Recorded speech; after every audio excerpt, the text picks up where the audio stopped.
And tonight, our very special guest, Jonathan Gray, and we're going to be talking about ancient archaeology. Just what did they do? What did they know that somehow got lost over the ages?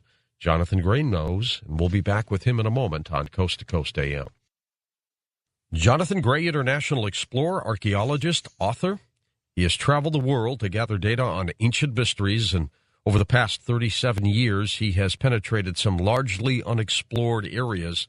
In the course of his explorations, Jonathan began to uncover evidence of very surprising out-of-place artifacts. According to what he was taught at school, this was impossible. There simply could not have any. They couldn't exist. These were not just isolated anomalies. There was also a global pattern to them, suggesting an ancient worldwide civilization of astonishing proportions. Here he is, back on Coast to Coast, Jonathan Gray. Jonathan, how are you? Very well, thank you, George, and it's always good to hear your very vibrant voice. Well, I'm looking forward to it. I'm fighting a cold, but it's still holding on. That's the important thing. I'm sure you'll win. Have you traveled since we last talked in June of last year? Well, yes, I have travelled, but not so much doing archaeological work as lecturing, George. I do quite a deal of that. Well, good for you. You know, your one work, Dead Man's Secrets, that came out when, around 2004? Yes, that's about right. And how about the other one, Weapon of the Globalist Sphere? That's a new one. Okay, that's just hitting the shelves now. And that one I want to talk with you about a lot tonight, Jonathan, because you've uncovered a lot. Now, let's talk a little bit about you, first of all, beyond the bio. Tell us who Jonathan Gray is. Well, Jonathan Gray is an archaeologist, been involved in frontline archaeology. I've led or accompanied about 25 important expeditions in South America, the Middle East, and Asia. I've also published just over 50 books, and I have an internet newsletter which goes out once a week around the world. What got you interested in ancient archaeology? About 10 years old I was, George, and I picked up a magazine in Australia which spoke of the British explorer who... his name was Percy Fawcett. He was actually a surveyor for the British government, and he was surveying the borders of many of the South American countries, which led him into the Amazon jungle. And there he said he came across a dead city, vine-choked, huge walled city, and it was just guarded by little fellows with blowpipes and poison darts. And he went back to Britain, and he tried to get some help, but they wouldn't believe him, so he went back with his son, and he disappeared in the jungle. And I thought, my, what an adventure. That's going to be my first expedition, and it turned out to be I did go to the Amazon first. Yeah, I mean, this is all fascinating. Your work is just absolutely stunning, and I really think there's a lot of credence to it. You know, did mainstream science, are they starting to look at this saying, you know what, he could be right? Yes, under the board, under the table, many of them are admitting that there's a lot of sense in this. What kind of evidence did you have to uncover in order to convince yourself that things happened on this planet a long, long time ago?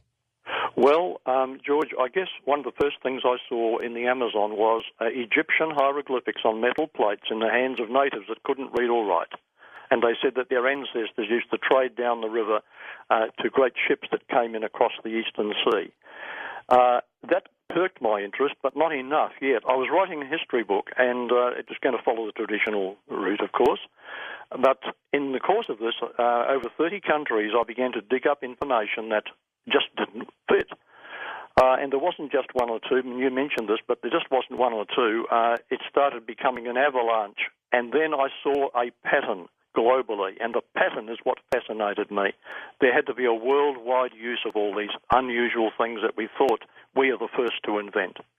You've done some work about what some people have said about the past, and you quote an atheist. Tell me about that. Yes. Perhaps the world's best-known atheist is a gentleman in England, Mr. Dawkins. Richard Dawkins. Richard Dawkins, yes. Yep. And he made a statement recently. He actually came to Australia, and he four times he made this statement. He said, "I challenge anyone to submit out-of-sequence fossil finds that disprove evolution." And then, as soon as he left, in New Zealand Investigate magazine, his disciple Warwick Don went a little further and he said evolution would be falsified if even one out-of-sequence fossil were ever found in the fossil record. For example, a fossil human in the Carboniferous. No such anachronistic fossils have ever been found, and that was the agreement of both these gentlemen. Huh. Well, let me tell you, if anything like that could have been found, then what do you do? Oh, my. Well, out of your own mouth, you say it's falsified. Yeah, you'd have to think that. Yeah. These ancients, how far back are we talking about? Well, we're talking about the earliest, and then I'm going to say here that I'm not endorsing, though we can get into this later on, I'm not endorsing the year count of the evolutionary geological column, but I am saying this, that what they say is the earliest, that's the Precambrian, does contain human fossils as well. And what would that give us as a year? Oh, about 600 to 700 million years. Jeez. And this... on the evolutionary counting dating. And could we tell if there was any intelligence at that time? Well, the appearance of the remains is, well, let me tell you this. Does a silver vase manufacture itself, or would it have to be manufactured by an intelligent human being? Exactly. And if they manufactured it, they must have had tools to do it with. Absolutely, and they were able to inlay silver into the grooves that they created. So this was really sophisticated. When I was a young boy, Jonathan, I used to think that this planet might have had civilizations hundreds of millions of years ago that just got covered up over the eons. And, maybe they're buried 1 or 2 miles deep. I don't know. But I used to think that as a kid. Was I way off, or is that possible? No, you were thinking right, George. However you sensed that, your intuition is now being exonerated. Yes, in fact, let me put it this way.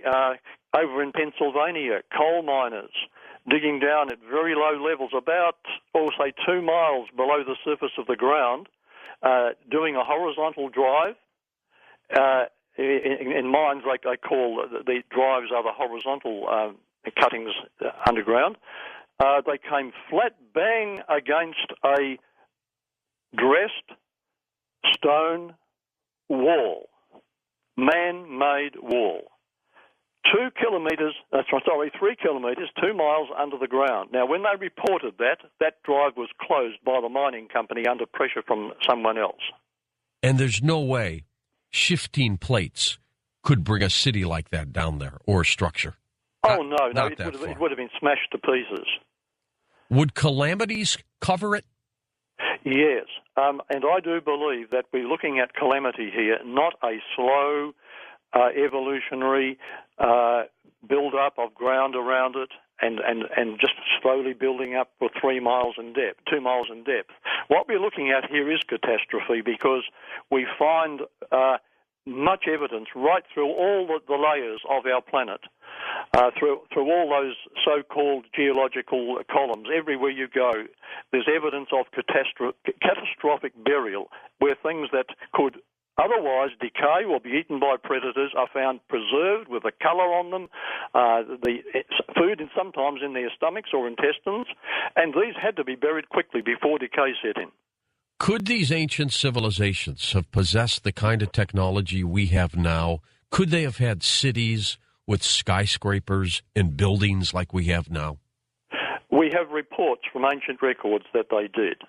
And we certainly have sophistication enough being dug up to show that was possible. Then in my mind, something happened, and then there was a period of time, could have been millions and millions of years, where civilization was probably extinct, and then it came back again. Is that possible? It sounds very plausible, George, but I think I can produce evidence tonight, if we have got time to do so, that shows there was one enormous catastrophe on a world scale, and I can prove that it was on a world scale, and not just the whole series of isolated small catastrophes added up together, but one amazingly big catastrophe globally, and that in all the layers laid down, these layers intermingle to the extent that you know that was the one event, if you know what I mean. Okay, and when might that have happened? Well, I'm going to produce. I'm going to suggest now something quite revolutionary, and I know this is going to make people's, I'm going to suggest that we know the date. It can be proved scientifically, and that all ancient civilizations knew the date and left a record of it. All right. We will squeeze that date out of you by the end of this show. We will. I mean, I find this fascinating. I mean, because it tells me who we are, what we might be, where we're going, where we may be going again. Do you think they possessed the ability? Of course, if you look at some of the writings from India, there were flying machines, Vimanas. Do you think they went to the moon? They went to Mars? Did they? Oh, yes. I'm absolutely convinced that they did. Oh. I'll just give you one example. The Chinese, of course, are not known for their fiction. An emperor way back early in history set the scale on this. He said, anyone who writes fiction, we're putting into law the fact that they will lose their head. We only want fact to be passed down to our children. Now, as we go into the Chinese writings of about the 3rd century BC, we have a lot of writings preserved for us, which are now translated into English, stating that travel to the moon was a common occurrence, at least to the Chinese. Isn't that amazing? Yes. I've always wondered whether our astronauts actually saw artifacts on the moon. Well, ancient ones. I like that question, because I tell you what, I was walking up Hay Street, Perth, Western Australia, the day when Armstrong walked on the moon, and I'm not sure who was it. Was it Bud Aldrin or someone? Buzz Aldrin was his number 2 guy. Aldrin, right. He was orbiting, wasn't he? No. That was Michael Collins. Michael Collins was orbiting. Yeah. Okay. Yeah. Buzz was on the moon with him. Okay, you're right. And if you tell him he wasn't, he'll punch you. I'll keep away from. Yeah. No, I won't. I agree with you. Now, what happened here was I heard a broadcast which millions of people all over the world did hear. It was live from the orbiting spacecraft where Collins was reporting what he was observing from above. Okay. Now, before I speak of that, let's go for it now. He said, down there, he said, looks like there's a man-made building. Look, this is artificial. And he went on for about 11 minutes describing this artificial construction that he was certain was not natural. Now, on subsequent broadcasts, that 11 minutes, only those 11 minutes were deleted. Of course. They don't want us to hear that. Oh, no. Let's get back now to the Chinese records, where they state that when they went to the moon, it was cold. There was no air, very little air. The sky looked black. You were bouncy on the moon. The surface of the moon looked a little glassy in the light. Now, this is exactly what all our astronauts have told us. I know that. Yeah. And this was how far back? Thousands of years? Yes, 2,300 years ago. Oh, my. And something else, they said that they constructed a building which they called the Palace of Cold, C-O-L-D, because of the temperature. And it's probably still there. Probably still there. And my imagination runs riot sometimes, George, and maybe this is not exactly what Collins saw, but could he have actually seen that structure? Or are there other structures as well? There have been reports that there are glass structures on the moon. I mean, we've had a number of guests on who've talked about this. As far-fetched as it seems, if civilizations were indeed that old, Michael Cremo would agree with you, that mankind is hundreds of millions of years old, it's very possible they possess that kind of technology. I think knowledge works at a certain rate. And eventually, if you have a civilization that's hundreds of millions of years old, they're going to get technology. It's going to happen. Well, we're intelligent, and I hope we all are. I believe that we're talking to an intelligent audience. Oh, we George, are. I know you are anyway. They're smarter than me, Jonathan. And I'm doing my best. We come from ancestors who have given us the DNA that they possessed, right? And according to the laws of genetics, DNA does not, information does not get added. Information actually gets lost. So we're no more intelligent than our ancestors. If anything, we're a little less, but we're still pretty good. As an archaeologist, How do you start a project? Are you looking at maps? Do you go out and buy tools? I mean, I always remember one of my favorite old movies, Journey to the Center of the Earth. And James Mason, they go out and they get their little tools and their hammers and things. How do you plan an archaeological trip? Well, I guess, first of all, you're interested in a subject. You would wish you could find the remains of an old event or something like that, or something you've read about. Are you looking for the event, or do you stumble into it? Sometimes you stumble into something you don't expect. Okay. But more often than not, you have a general idea of what you're looking for. You're saying, okay, there's a Greek city. I'd love to find it. I'm going to go look for all the clues of it. I'm going to go to old maps, for example, old place names on the maps that have remained unchanged for thousands of years, because a place name often tells a story. And in the United States, there must be thousands of place names that tell a story from the old pioneer days, for example. And a story that's occurred at a certain place will often leave its mark in a place name. And you compare those with modern maps, and if the names are the same, you say, okay, there's a fair chance if I go to this area, I'll start finding evidence of that event. That's one way archaeologists work. How come we can't find Atlantis, or have we, and they're just not telling us? I believe we have enough evidence to help us with that, George. No one can be certain, but there are good clues that we could sort of pick up, and I do think that where those clues can be followed, we can get a pretty fair idea of where Atlantis was. Is the demise of Atlantis part of this calamity that we're going to talk about tonight? There's two theories about that. One, that the whole global destruction actually was the destruction of what today we might call Atlantis, because there are many similarities to that world and the Atlantis legend. Right. The other one is that it was a smaller place in the Mediterranean, not in the Atlantic rather, but in the Mediterranean, and that all of the dates, say 9,000 years earlier, Solon actually was the man who gave the story, and the story comes to us fourth hand before it was written down.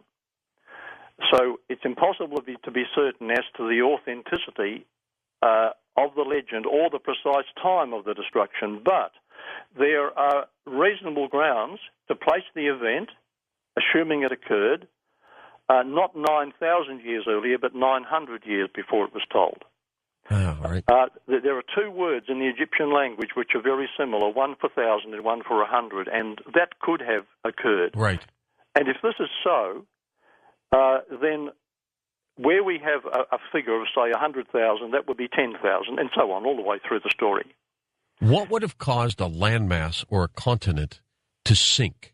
Probably quickly. Earthquake or readjustment going on for hundreds of years after a global disaster, readjustment of the crust. And then bang. Yeah. Down it goes. What about an asteroid? Asteroid could cause havoc, but it wouldn't cause the land to sink or rise. Okay, that's interesting. All right, Jonathan, I want to talk more with you. We're talking with Jonathan Gray, author of The Weapon, The Globalist's Fear, and also Dead Man's Secrets, his website, beforeus.com. This is absolutely riveting. How about a 400-foot tall pyramid on the bottom of the ocean? How did that get there? We're going to talk about that and some other issues that he has investigated as an ancient archaeologist right here on Coast to Coast AM. Jonathan Gray, our special guest, and please go see his website. You get a very good idea of some of the topics at hand tonight on Coast to Coast AM. We'll be right back with him. Don't touch your dial. And welcome back. We're with Jonathan Gray. Jonathan, the title of your book, The Weapon, The Globalist's Fear, what does that mean? The fact is that there is evidence which the people who are planning the New World Order don't want us to know about, and the book reveals that. Interesting. All right. We'll get into a little bit of that, too. Now, you make a radical suggestion that around 2300 BC, all natural processes worldwide come to an abrupt halt. Then they restart again. What happened? Yes. This is the time of the great disaster we're talking about, and I can pinpoint it to the year 2345 BC. Not myself only, but scientists who have investigated this carefully have all come not just to the fact that it occurred so recently, but that it occurred that very year, and quite from independent evidence that each one digs up. So here is something that we haven't talked about yet. The world as a whole doesn't know about this yet, but it's going to overthrow everything we've been taught about our ancient history. Fascinating. Okay, and kind of paint us a picture. What does the planet look like at around this time period, before the event occurs? Before the event, we talk about continental drift. Now, that's a myth. It was a continental split. The Great Disaster split, cracked the continental mass, which was a one-world continent, which was a climate pretty well much like a spring-like loveliness from pole to pole. Now, all geologists will agree that the Earth at some stage had that climate. Well, I'm suggesting that before this great disaster, that's what the climate was. And not only from science, but from records in ancient races as well, from the Mexicans right across to the Chinese and the Egyptians. Now, at this time, the Earth was tilted on its axis violently, very suddenly, and the stresses that this generated in the surface of the Earth caused a quick breakup. A crack would have appeared, which would have travelled around the world at about 8 miles a second. Oh. And in just a few hours, there would have been tremendous volcanism bursting out of the subterranean basins. We estimate about 30,000 volcanoes. How deep do you think all this was? Well, we have water-laid sediment. As we drill through now, it goes down at least 10 miles deep in many places. Oh, my gosh. 60,000 feet deep. So this was an upheaval that churned up continent and seas together on an enormous scale. The seas would just filter into it like they were going down a drain, wouldn't they? Yes, but with the volcanoes, George, also, something like 80% of the gaseous material coming out of volcanoes is water. Wow. Enormous amount of water would be expelled from under the surface, plus the amazingly large underground water basins. And there was, according to the climate we have, something like a terrarium, like you'd get in a terrarium today. That climate, pole to pole, would have been protected by a vapor canopy above the atmosphere. And there's good scientific evidence that such a canopy exists around some of the planets. Now, this isn't what the Bible has talked about, the great flood of Noah, is it? Well, it does speak of that. And you can name it the Great Flood of Noah, or you can simply call it the Great Deluge. Whichever you want, it's the same event. It is the same event. Okay. The same event, yeah. So we might have had a survivor or two. Yes, there was a handful of survivors. And interestingly enough, a number of races around the world trace themselves back to this very same period, to the same survivors. There's a tribe in China, Chinese. There are African tribes. There are the royal families of Ireland, of Norway, of Denmark, and Iceland, who have kept unbroken genealogical records going back to the same event, and they all have the same names for the flood surviving ancestors. This sound of this cracking planet must have been immense. Can you imagine that? Yes, it's hard to imagine. Imagine 30,000 thunders bursting out of the ground with fire and water. Now, what, in terms of the inhabitants, prior to this episode, what did they look like? I mean, were there modern cities? Did they have, the amenities of life? Or were they just kind of Stone Age type people? Oh, they had the amenities of life. We're digging down and we're finding the remains of the most sophisticated machinery, not actually machinery, or it could be parts of machinery, George, we're not sure. Either machinery or machine-made objects. Give us some examples. A machine-made cube was found in a coal mine over in Austria some time ago. It was written up in a British scientific journal and a French scientific journal, and it ended up in a museum in Germany, and I believe it's still there. We have gold chains. We have iron pots. We have all sorts of everyday objects being found, thimbles, and they've got designs on them. We have parts of buildings under the ground in coal mines. We have the remains of people that have been found which appear to be very much like ourselves in appearance. And we have drawings of clothing, which is like our own modern clothing. I mean, fashions do change and go in cycles, as you can appreciate. Yeah, they sure do. Wide tie, skinny ties are all coming back, aren't they? Yes. What kind of cataclysm could have done all this? Well, this would have... let me give you a scientific discovery that has been made in relation to this. I think perhaps that we could look at the work of Dodwell, who was a scientist in Australia. He, in fact, was one of the most eminent Australian scientists known in the history of that country. And he was actually Astronomer Royal for the Royal Adelaide Observatory. And he studied the observations made over hundreds of years through history all over the world relating to the relationship of our planet to the rising and setting of the sun. And thousands of annotations have been made through history, and he compared them and drew a graph. And the graph showed that our Earth had been tipped on its axis to about 26.5 degrees from an upright axis originally, and that it had slowly been wobbling back like a top to the present 23.5 degrees. And Dodwell then calculated from his graph and curve just how long ago this would have taken place. And he actually didn't make a vague guess. He actually made a very firm calculation, which was checked and rechecked by other scientists who have written about it, by the way, and confirmed that his calculations were correct.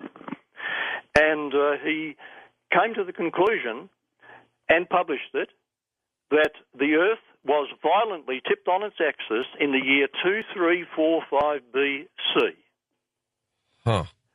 And a sudden displacement of the Earth's axis would cause the destruction of the entire surface of the planet. He was convinced that had occurred.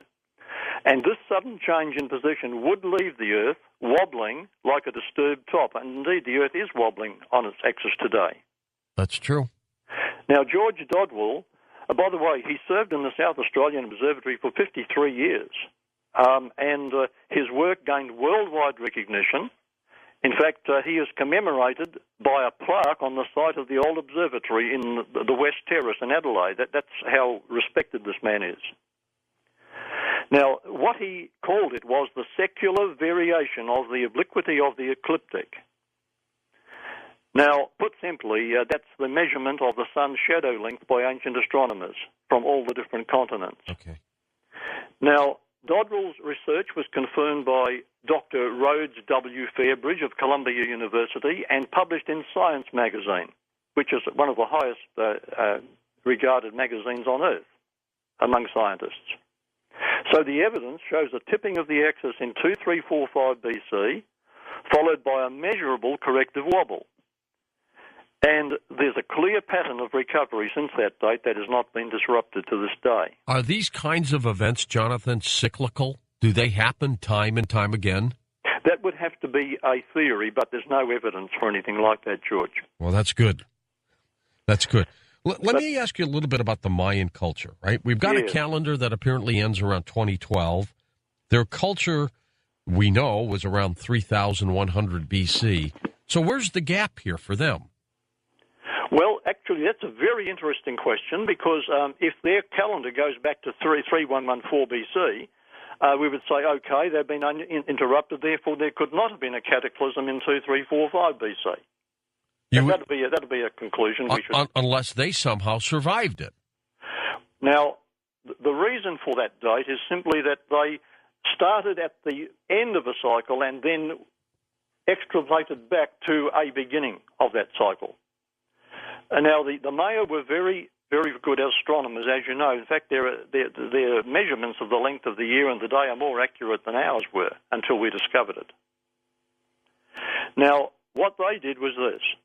From studying the movements of the heavenly bodies, the Maya calculated that there would be a conjunction of the Sun, the ecliptic, and the Milky Way in the year 2012. Right. Without instruments, or maybe they had them. They had instruments, yeah. Ah. Now, a milestone like that would appropriately end a natural astronomical cycle of our solar system around the Milky Way. And from this, because they could calculate the speed at which we were moving as a solar system, they were very sophisticated. From this calculated future event of 2012, they then extrapolated back to the same event where it last occurred. And that would have been 25,000 years ago. But they broke that up into cycles. And the most recent cycle would have begun in 3114 BC. If we take the long term of our solar systems, I mean, the sun moves around our Milky Way with its planets in a certain cycle, just like as we move around the sun and the Earth is circled by the moon. So our solar system would do a cycle in about 25,000 years, but that would be broken up into about 5 milestones, and the most recent one would take them back to 3114 BC. So, that was the start of their calendar cycle, not because they were existing then, but because that's the solar system cycle. Civilizations, animals, everything that's on the planet back then, wiped out. Generally. Yep. In 2345, yeah. And it's taken now about 40, I don't know, how many years? 4,000 plus years to get to where we are now then, right? That has, yeah. Yes. And interestingly, George, it's not just the Maya. All the civilizations go back to that date. And I've got very, very copious evidence that they are all in agreement with each other, despite what theorists, speculate. There's evidence for this. Where do the pyramids fit in, Jonathan? Because I think they were built more than 5,000 years ago, maybe 10,000 years ago, maybe way before that. Well, and they're still here. That's a good question. Most certainly. They are very, very old. No question about that. So, shall we spend a little time on that? Yeah, we've got some time. The Sphinx and the pyramids have always interested me. In fact, every time I go to Egypt, I just have to go there. And they're one of the most wonderful buildings in the world, really. Oh, I haven't seen it. My father was born in Cairo. I'd love to get out there. Oh, so he was born in Cairo. He was there. That's where he came out. What a fortunate man. He would have had a lot of romantic history drilled into him. Yeah, he left, though, when he was about 6, so he was too small to really remember anything. Yeah, fine. Okay, now, there's evidence that the tubular entrance passage in the Great Pyramid pointed to the North Polar Star in the year 2144 BC. That's 200 years after I speak of the Great Disaster, right? All right. Roughly. And it pointed to the North Polar Star in 2144 BC at the same time that the pyramid apex pointed to Alcyone, the pivot of the solar system, as it was anciently called, the foundation star. Now, in this descending passage, there are 2 scored lines which point upwards at right angles from the pointing of the passage itself, which goes to the old North Polar Star. Now, these scored lines point upwards through the pyramid to the same star, Alcyone, in the constellation known as the Pleiades. So what we've got here is a double check on something where 2 things were being pointed to at the same time, one through the tubular entrance and one through the apex of the pyramid, to a definite date, 2144 BC. Now, the tradition from the Euphrates region seems to identify this foundation star in the Pleiades with a ceremony of laying the foundation for a building. And this was a practice in ancient times that when a building had its foundation laid, it was always orientated to Alcyone.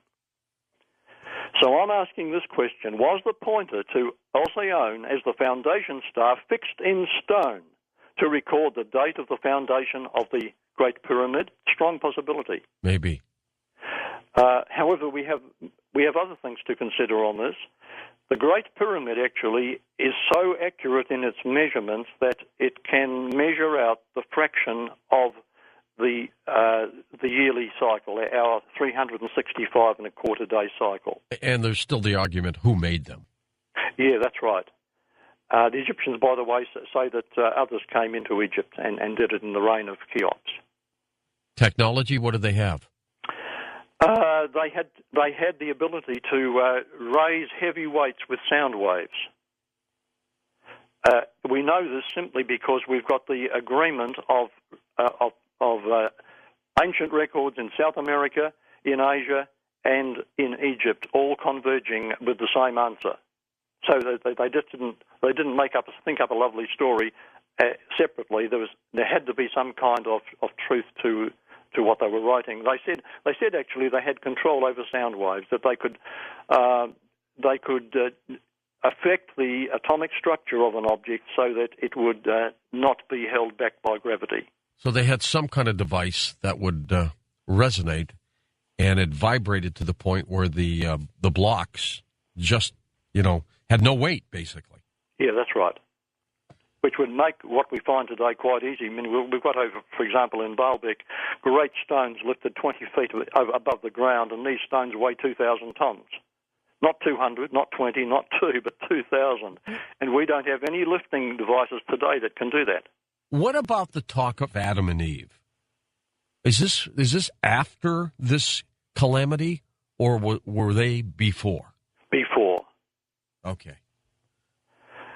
So I'd just like to mention, George, if I may, that the 365-degree measurement of the yearly cycle in the Great Pyramid, which is encapsulated within the pyramid, defines a year length which did not exist before the Great Disaster. It was the 360-day year before the Great Disaster, and we have quite a lot of testimony of the ancients relating to that. So if the Great Pyramid was built to encapsulate a 365-degree year, that would suggest it was built after the disaster. After the disaster. That's fascinating. But with sophistication. But with sophistication, yes. A sophistication that was inherited by the survivors of the flood disaster and passed on to their descendants. Jonathan, when we come back, I want to get your take on the Sumerians, that culture as well, what's going on in South America. I want to get your take on the pyramid that's on the ocean floor. How in the heck did that get there?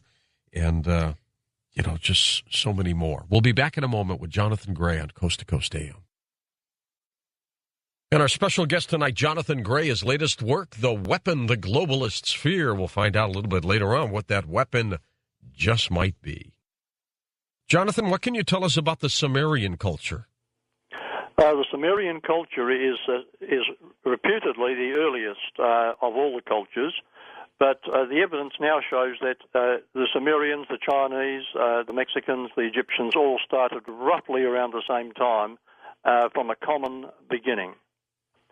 When Alexander the Great defeated the Persians in 331 BC, he journeyed to Babylon, which was a center of the Sumerian, the location of the Sumerian culture. And he and his scholars there studied very, very carefully the astronomical observations of these people, and they placed the founding of Sumeria at 2234 BC. Rather interesting. It is. Ominous date, isn't it? Yes, uncannily close to what we've been speaking of. What did you think of the work of the late Zecharia Sitchin, where he claims visitors from another planet came here, to mine gold, genetically altered mankind, and that it was based on his interpretation of the Sumerian texts that they're there? Very interesting question, yes. Very important one, actually. I approached Zecharia Sitchin on this because I quoted him in some of my books for a while. Mm-hmm. In fact, in Dead Men's Secrets, I think I quote him 2 or 3 times. And my sympathies were with him simply because he, like myself, had come across to conclusion that our ancestors were not dumb. They started off pretty in the Sumerian times, they started off pretty sophisticated. Right. On that score, I thought, well, here's a man after my own heart.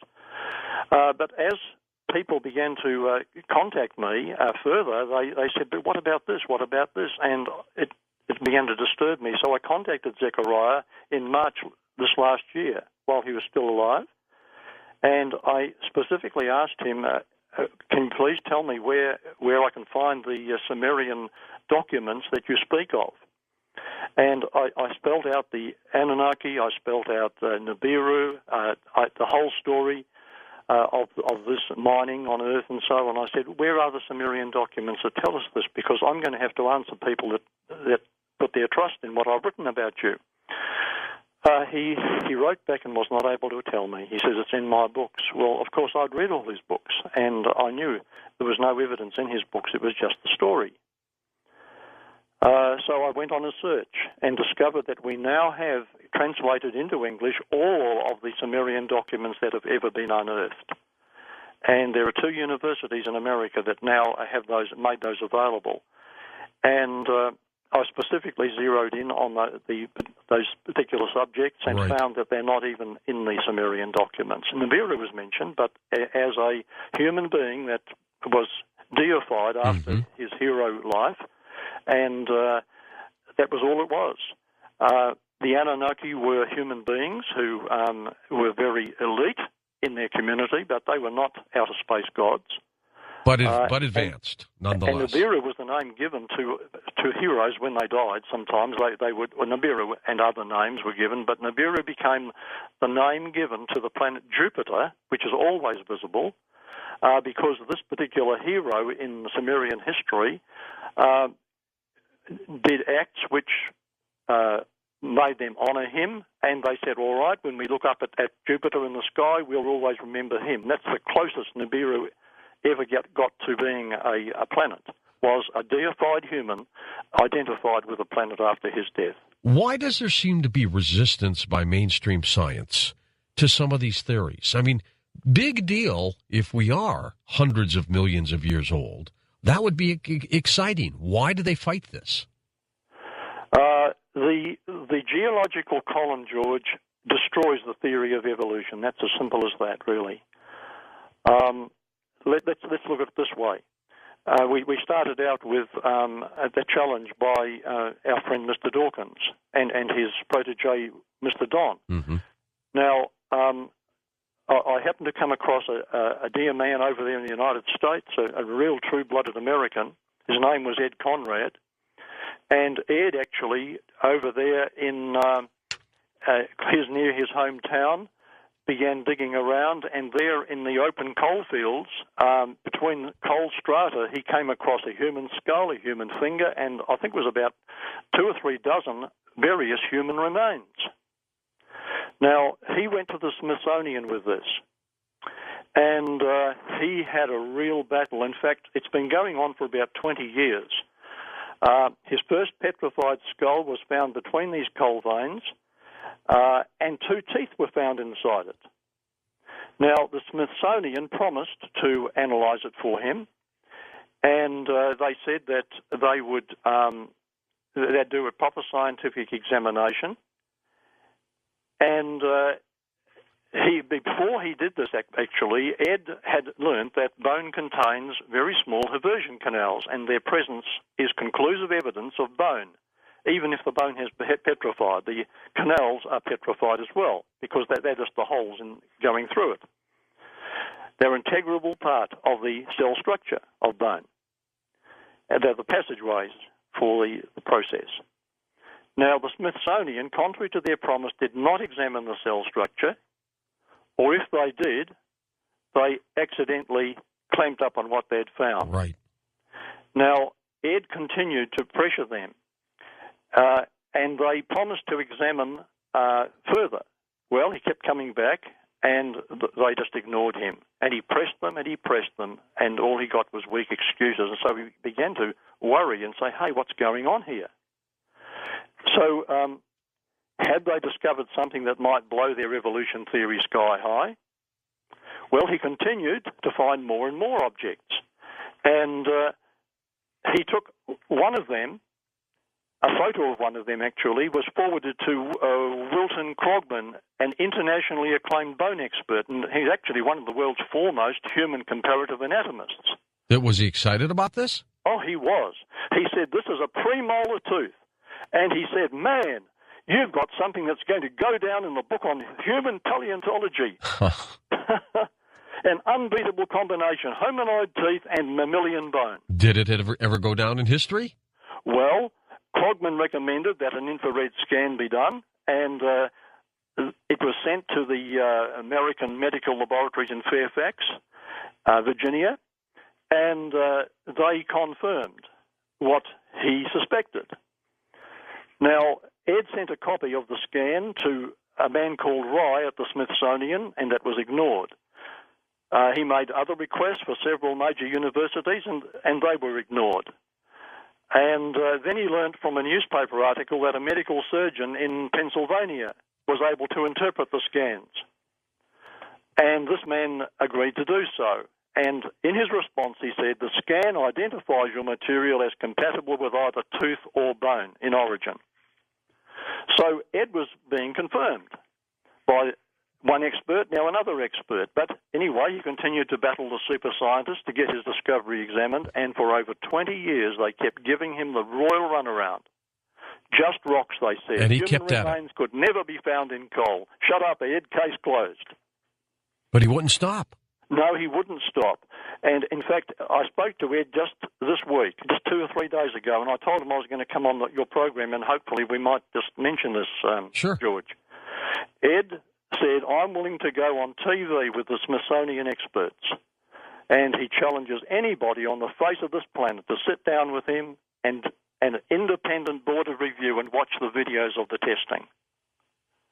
Well, what he's found blows the evolution theory sky high, and it destroys the succession of geological ages that we've been hearing in the schools and universities. That's remarkable. It really is. It's explosive stuff. Let's move over to the Americas for a moment. Tell me about this case of a Captain Don Henry who found a 400-foot pyramid on the seabed off of Florida. Tell me about that. Well, that was back in 1976, and Captain Henry was 40 miles off the southern coast of Florida, and he was directing sonar soundings of the floor of the ocean. And suddenly, up came this immense pyramid-shaped object. Now, this was about 300 feet below the surface of the sea, and later underwater closed-circuit TV was brought in, and it showed the pyramid to be about 420 feet high. Now, that's a pretty tall building. That's a tall building. Yep. And you were mentioning skyscrapers earlier, George. Well, there's one for sure. Yep. Nearly the size of the Great Pyramids of Egypt. How far off of Florida was it? About 40 miles. So anyone who wants to just go out to see, if they've got the equipment, they could go and look for it. So it must have been on an island, I don't think, unless Florida was that long, that wide, and then something happened to that portion of it. Well, it does appear that over the last 4,000 years, the seabed has risen about 300 to 500 feet. I'm sorry, the sea has risen over the seabed. The land has either sunk or the sea has risen. And this would have been part of the North American continent at that time, I guess. That's something. You talked about how the Mayans had surgical instruments that were thousands of times sharper than our own modern platinum. Tell me about this. Yes, they were. Actually, they're made of obsidian glass, which is volcanic glass, actually. And some modern surgeons have even used them because they have great faith that they see the trepanning that was done by the ancient American tribes, and they see the brain, the apparent brain surgery and heart surgery that was conducted using these instruments. And there was a case, actually, of a girl who was very seriously injured in a motor car accident back there in the 1960s, and one surgeon chose, above modern instruments, to use some of the old ones, and because they were sharp, they didn't cut the cells so badly, and she survived beautifully, as well as anyone in a modern hospital. That's amazing. Yeah. That's the case of the Peruvian surgeon, isn't it? Yeah, he was a Peruvian surgeon, yes. And the Mayans, the Peruvians, the Aztecs, they all had a fair knowledge of this, and there must have been quite a bit of sharing going on, I think. Tell me about this vast artificial tunnel in Ecuador. Oh, that one really does. You've got me going on that one. when I first wrote Dead Men's Secrets, I had heard about this. I mean, I've been in the Amazon, and to me, that's one of the most lovely places on earth, apart from the bugs and all that, and wild people. But it's beautiful, unspoiled, it's forgotten, and there, as in many continents, in fact, all continents, there are vast underground tunnel systems that just don't go for a mile or two, but they go for hundreds, maybe even thousands of miles. Now, when I first wrote about this particular one in eastern Ecuador, in the Ecuador, eastern Peru, Brazilian region, and the eastern side of the Andes Mountains, I was incensed when I had discovered that Westerners were coming into the Amazon, and they were coming in by helicopter over little pockets of clearing in the jungle where they could see a couple of houses where there was an Indian tribe, because they live in little clusters like that. And they were dropping lollies and sweets laced with arsenic and typhus. And naturally, something coming out of the sky like that, these simple people would pick it up. Think they were, yeah. They'd want to taste it, and they would die. And then these lovely people who gave them the gift would come in and seize their land and start opening it up for cattle or for prospecting for gold or whatever else. And this has been going on, as you very well know, and some of us are pretty upset about it. And this particular tribe got in contact. In fact, their chief went to civilization. He eventually got down to a city of Manaus on the Amazon River, and he spoke to Karl Brugger, who was a German native expert and freelance writer and investigator. And he pled for the West to stop the genocide that was taking place. And Brugger came out with a rather good book at that time, and I was familiar with his discoveries, and so I decided I'd just put a little bit about that in my book, Dead Men's Secrets. And it's all over the planet, isn't it? Yes. High technology, strange stories. I mean, it's everywhere. It's everywhere.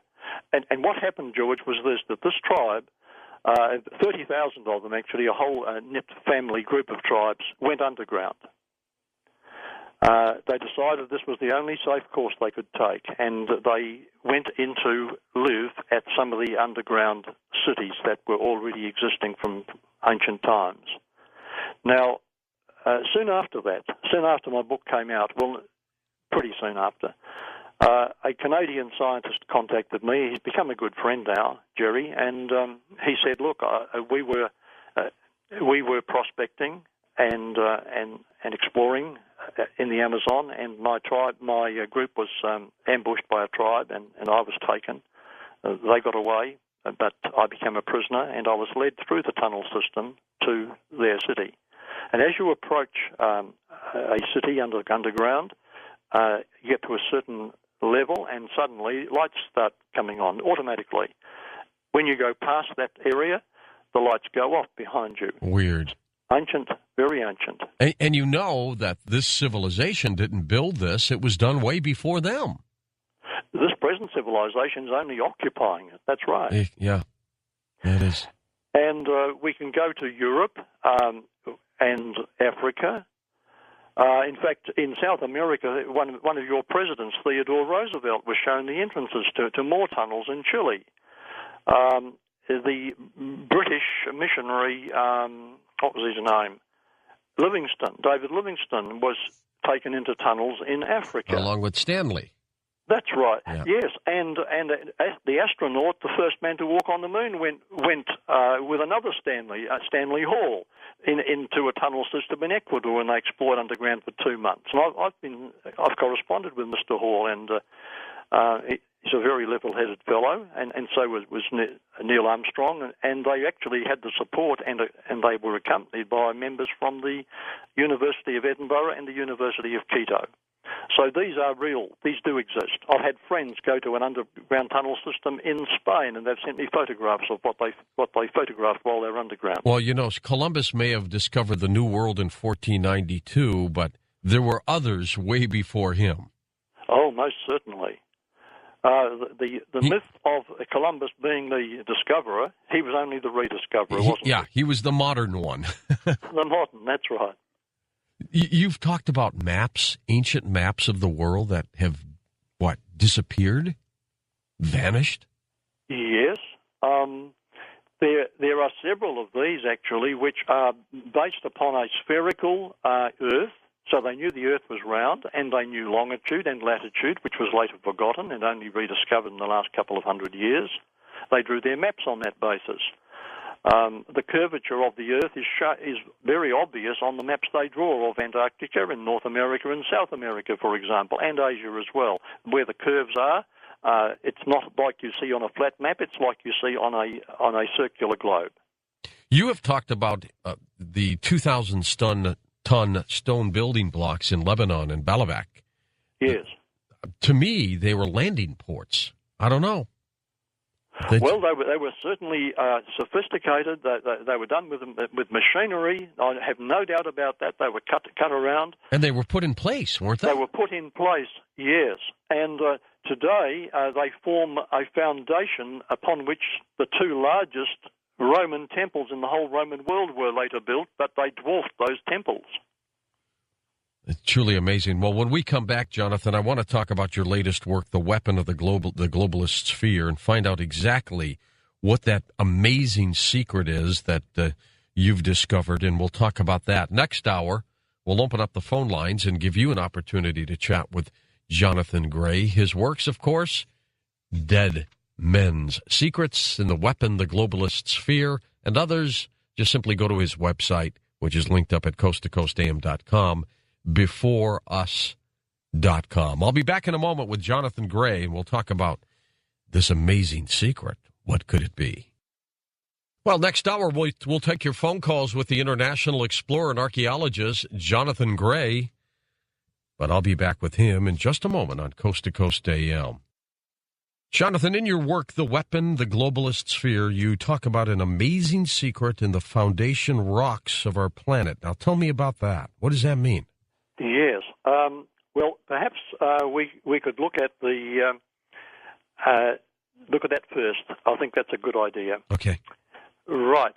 Now, back in 1965, one spring day, there was a young American scientist peering through his microscope at some very thin, translucent sections of granite-type rocks. And suddenly it struck him, George, this had the potential to turn an established theory, global theory, upside down. What he was looking at could raise an uproar in the scientific world, and as a result of mentioning it, he lost his funding. Now, what had he found? He had found physical, scientific evidence that can be tested under any laboratory that shows that the foundation rocks of our continents solidified not over millions of years, slowly cooling from liquid to solid, but within minutes. The molten rock became suddenly solid. How did he know minutes? This? Yes, in minutes, not days or years or centuries. Now, just suppose you dropped a Alka-Seltzer into a glass of water. It has a very short life, doesn't it? The beginning of effervescence. Fizz, fizz, and it's gone. It's gone, yes. Now, what he had found was tiny bubbles, little bubbles of polonium inside the granite rocks of our planet worldwide. While they all solidified. Yes, and polonium bubbles only have a half-life of 3 minutes. Otherwise, they would have dispersed before the rock solidified. Interesting.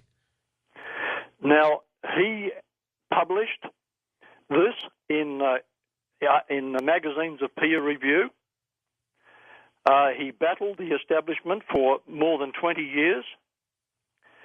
And what he was finding was this, that the granite was in a liquid state, then it was frozen into solidified granite within a matter of minutes and left behind the halo bubbles before they disappeared. And this is all when the planet was forming? When the planet was forming. These were frozen into the solid granite. That's a physical fact that anyone can see and test. Now, this is not generally promoted in the scientific world because it becomes a challenge. Yeah, tell me the significance of this discovery. Significance of the discovery is that our planet had to have been created and solidified in a very short time, just like the book of Genesis in the Old Testament is telling us. Like in days? I beg your pardon? In days? In minutes. That is remarkable. It had to happen in less than 3 minutes. And that's globally on every continent of our planet. All the foundation of our rocks have these halos in them, these bubbles preserved and frozen. So in the state that the planet might have been in, let's say it was in a gas state before this all happened, right? Yeah. Instantly, I guess it would be instantly, everything solidified. Instantly, everything solidified. Now, this was actually presented to the National Academy of Sciences. Dr. Robert Gentry is the scientist's name. He published unrefuted evidence for an instant creation in Nature magazine, in Science, in Applied Physical Letters and others. Now, the evolutionist-controlled National Academy of Sciences strongly opposed this horrifying idea, even claiming that the evidence of the creation had been scientifically invalidated. And so Gentry went back and he said, wait a minute, please publicly explain where the polonium halo evidence has ever been scientifically invalidated. And it was embarrassing. They couldn't disprove him. Are you saying that this is a backing of God?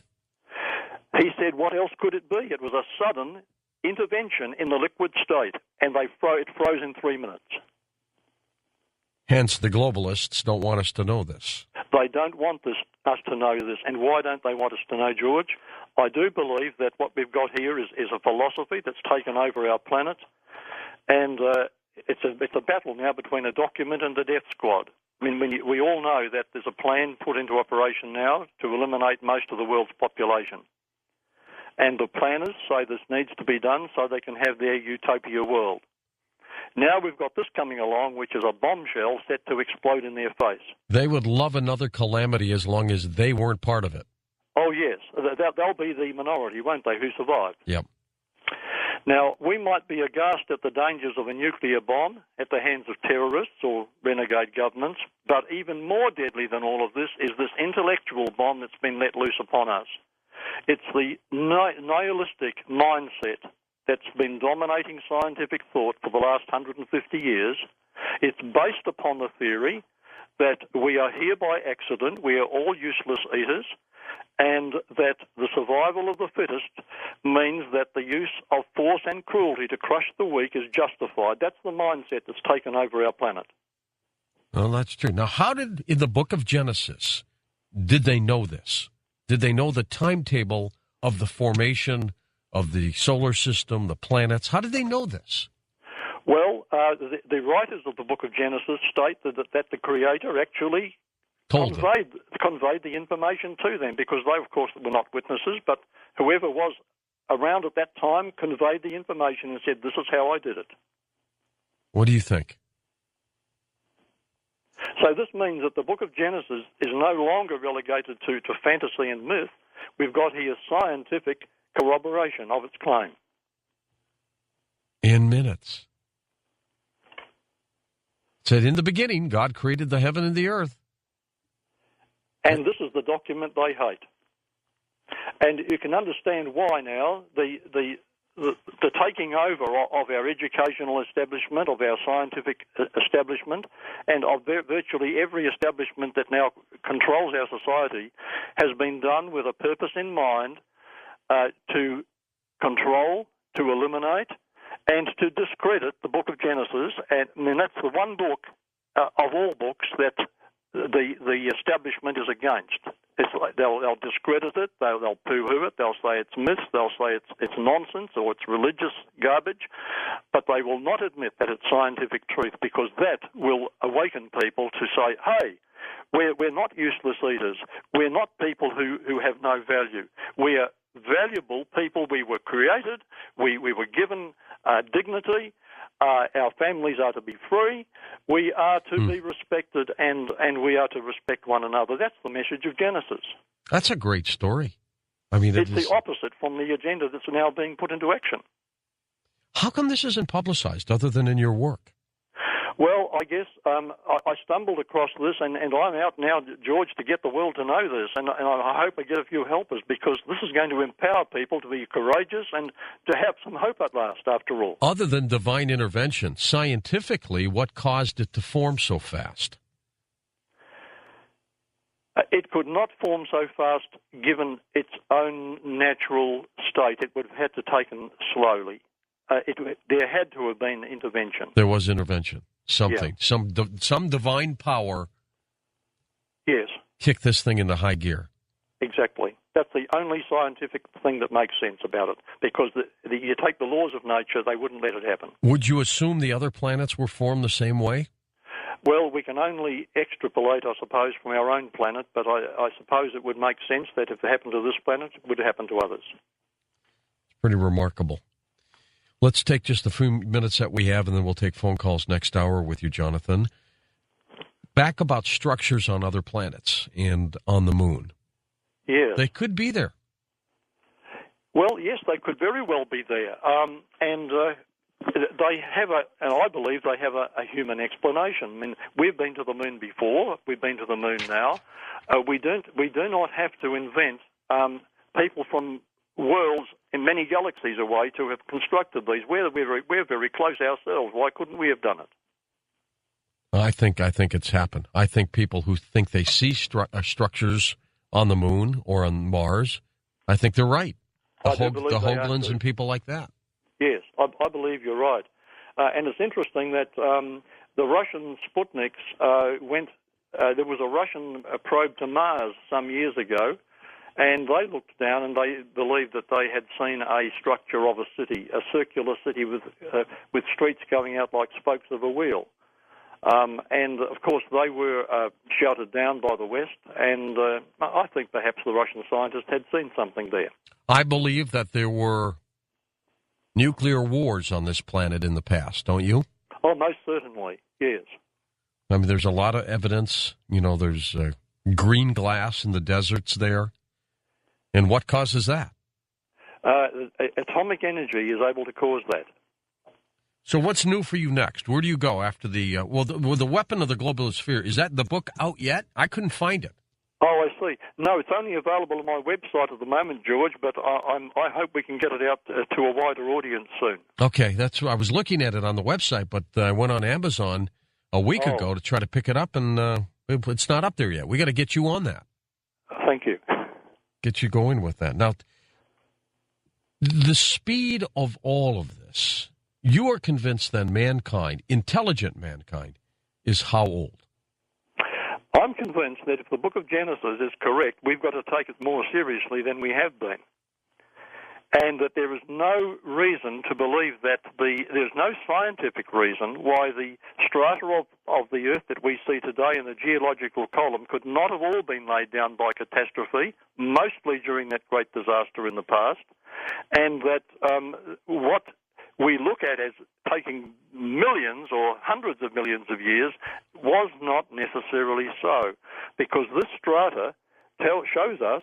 I mean, we've got, for example, in my book, I've got a picture of a man in Newcastle coalfields in Australia standing beside a tree that penetrates 14 strata of coal. And by the geological theory, each one of those 14 would have taken millions of years to have been laid down. But here's one tree, undissolved, not rotted away, standing up, penetrating 14 layers of coal. Now, we call these objects polystrate, and they're not rare. They're all over the world. They show that the beds of rock were laid down rapidly before their contents had time to decay. So this gives us, from the Precambrian up to the most recent, a very short time span for laying down of strata. And if you go up to Mount St. Helens, where the eruption, what year was that? Oh, geez. That was some time ago. Yeah, about the 1980s or something, wasn't it? Yeah. Got a while. There's strata there that has hundreds of the layers, just like our strata in the rocks around the world today. And all those were formed in just 2 days. A whole canyon, I think about 150 feet deep, was formed in 1 day. So catastrophe can cause these things to happen. Our listeners are quick. May 18th, 1980. That's when the eruption started. Okay, well, thank you. That was wonderful. Yeah, 1980, great. Now, coal doesn't take millions of years to form. Coal has been formed in the laboratory in just 28 days. Good, black, good grade coal. Can we do the same thing with diamonds? I believe so, yes. All of these things can be done artificially, and they can be done in a short period of time. So when we're saying it must take millions of years, it doesn't must take millions of years. It can happen very quickly, given a catastrophic laying down of the strata. You know of the work of Michael Cremo, no doubt, right? Yes, a wonderful work, and very similar to mine in many ways. He touches on an ancient technology, and I love his work on that. Have you two ever worked together? I've never met Michael. Good guy. Yes, I believe so. You'd like him. And you're in Australia right now, right? Actually, not too far away. We're in the little Isles of New Zealand. And you have escaped the floods down there, Jonathan? Yes, thank you, George. We have. In fact, we're getting a violently hot summer down here. It's beautiful, really, but El Nino is bringing New Zealand to the tropics in climate this summer. It is ironic, though. Out. We're talking about these calamities. Australia's got a big one down there. Well, I've got a colleague in Australia, and he's surrounded. He couldn't get out of his house for more than a week. And when he did get out, he couldn't get home for almost a fortnight. This theory of the rock formation, do you think that's the smoking gun? Yes, I think you've put that very beautifully. This is the smoking gun that can destroy the work of the globalist agenda. And also, it can destroy the evolution theory, which has brought about this nihilistic attitude, unfortunately. At what point in your career did you think evolution was hogwash? When I began to investigate for dead men's secrets, and suddenly all these out of place artifacts started no longer to make sense within the framework that we'd been taught.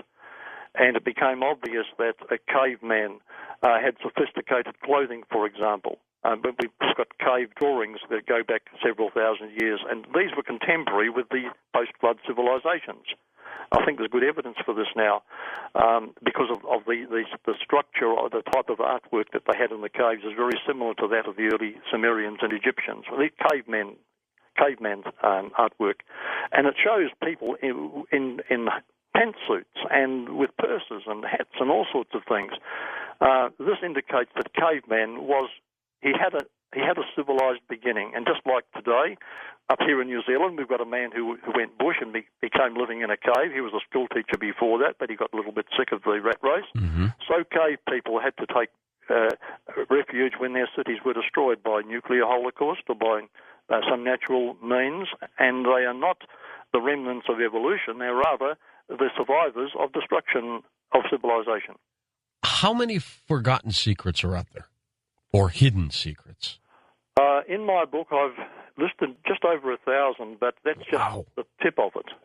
Tens of thousands. I went through tens of thousands to whittle it down to that. Speaking of tips, you said the Egyptians had power drills that worked 500 times faster than what we have. 500 times faster, and that's the verdict of experts who are involved in that industry. By looking at the boring, I guess? That's right, yeah. That is dramatic all by itself. Of everything you've investigated, Jonathan, everything, what one secret just blows your mind? That's a hard one. Well, I do think probably that... By the way, you sound like the angel in the movie It's a Wonderful Life. You do. You sound like Clarence. Here to rescue all of us. I always love talking with you. I think it's so much fun. But if there's one thing out there that you stumbled across, that you just shake your head, what is it? I think it's the underground tunnels that go for hundreds of miles, and many of the long distance of them shows that they've been cut with something like a laser beam, because there's no residue, no rubble on the outside or anywhere. It just looks like it's been cut and the rock's been melted. Well, maybe the old Jules Verne story of Journey to the Center of the Earth is real. Well, fiction is often very true to fact. Well, absolutely. You want to take some phone calls for the final hour? Yeah, that'd be great. We'll do that. Okay, this is what we're going to do. We're going to open up the phone lines. We'll give you an opportunity to talk with Jonathan Gray about dead men's secrets and the weapons the globalists fear. You've heard what we've been talking about, so I'm sure my gosh, the phones are ringing already. So we'll be back in just a moment. If you need to email me, that's George at coast2coastam.com, and also go to our website. Those of you who are interested in spending pennies a day to become a Coast Insider, you can do all that by going to coasttocoastam.com as well. We'll be right back with your phone calls on Coast to Coast AM.